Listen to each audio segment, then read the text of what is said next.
I recently took my family to a 4th of July celebration. When we were leaving, a man collapsed in the parking lot. If it wouldn't have been for the quick reaction of the people around him that knew CPR, this man would have had no chance of survival. When performed properly, CPR can be the difference in life and death. We're going to talk about the differences in CPR in a baby, or in an infant, a child, and an adult. We'll start with CPR for an infant. An infant is classified as a child 12 months or younger. First thing you're going to do is you're going to check the baby for responsiveness. The baby's not responsive. Jostle the baby, tap the bottom of their feet, baby's not responsive. Once you when you determine they're unresponsive, next thing you do is call 911. First step you're going to do is you're going to pick the baby up, place the baby's head in your hand, cradle it kind of like a football with the baby at a downward angle. Okay? You're going to take first thing you do, you take 2 fingers, check for a pulse. Baby has no pulse. Then you're going to check for breathing. The way you check for breathing is a technique called look, listen, and feel. You're going to place your ear about an inch above the baby's mouth and nose. You're listening for the sound of breath. You're feeling for the breath on your face, and you're watching down the body for rise and fall of the chest. Once you see that the baby's not breathing, then you'll start your chest compressions. Chest compressions on a baby, you're going to do 15 compressions to 2 breaths.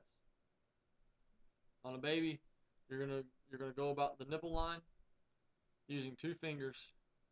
Place 2 fingers in the center of the chest, and you're going to give 15 hard and fast compressions.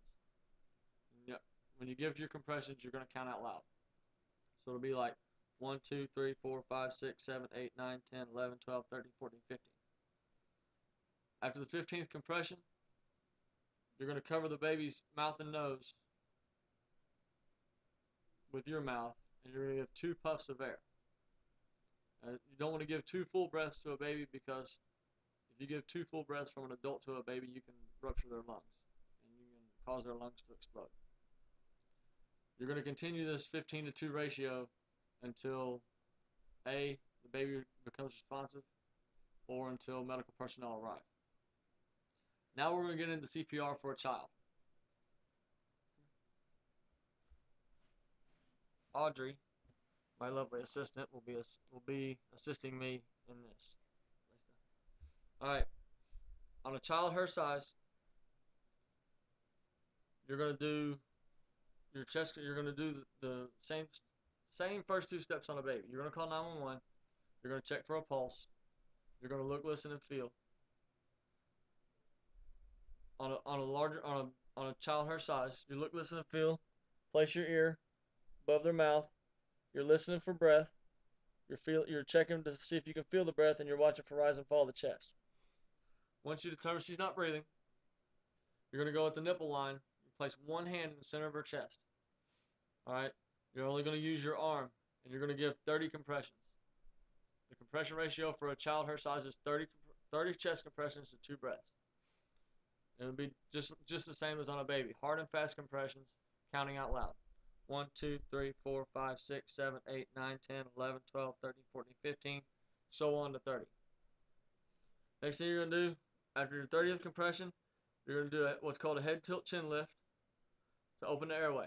You're going to open her mouth. You're going to pinch her nose. Then you're going to form a seal over her mouth with your mouth and give 2 half breaths of air. The reason you give half breaths is because your lungs are much larger than hers, and you could rupture her lungs. You're going to continue to do this until she becomes responsive or until medical personnel arrive.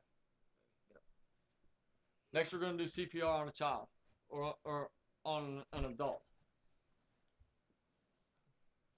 Slide this one. An adult is classified as anyone that is 9 years old and older. All right. You're going to do the same steps as you would on a baby and an infant. You're going to call 911. You're going to check for responsiveness. You're going to check for breathing using the look, listen, and feel method. All right. On an adult,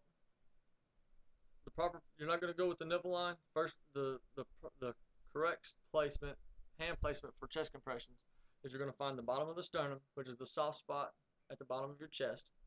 You're going to go 2 fingers above that. You're going to place your dominant hand, or whatever's comfortable for you. Place that hand on their chest. You're going to place your other hand over top. You're going to come up over them, locking your elbows, and you're going to give 30 hard and fast compressions. When you give chest compressions on an adult or a child, you want to push as if you're trying to push their chest to the floor. So it'll be 30 compressions. 1, 2, 3, 4, 5, 6, 7, 8, 9, 10, 11, 12, and so on to 30. Once you hit your 30th compression, you're going to do the head tilt chin lift. You're going to open their mouth. You're going to pinch their nose. You're going to form the seal with your mouth over theirs. And you're going to give 2 full breaths. You're going to continue this repetition until they become responsive or until medical personnel arrive. Now we're going to talk very briefly on what's called hands-only CPR. Hands-only CPR can only be performed on a teenager or an adult. Let's say you're out somewhere, somebody collapses, you're the only one there that knows what to do. You're going to come up, first thing you're going to do, check for responsiveness. Toby, you okay? He doesn't respond. You're going to check for a pulse. You're going to do the look, listen, and feel, check for breathing. If they're not breathing, they're not responsive, they don't have a pulse, you're going to begin compressions. When you do compressions and hands-only CPR, you're going to check soft spot, come up on them like this, and remember when you do this, the proper speed for chest compressions and hands-only CPR is more than 100 beats a minute. That's more than 1 per second. A good way to remember this is do it to the beat of the song "Staying Alive." So it'll just begin 1, 2, 3, 4, 5, 6, 7, 8, and you'll continue with compressions until medical personnel arrive.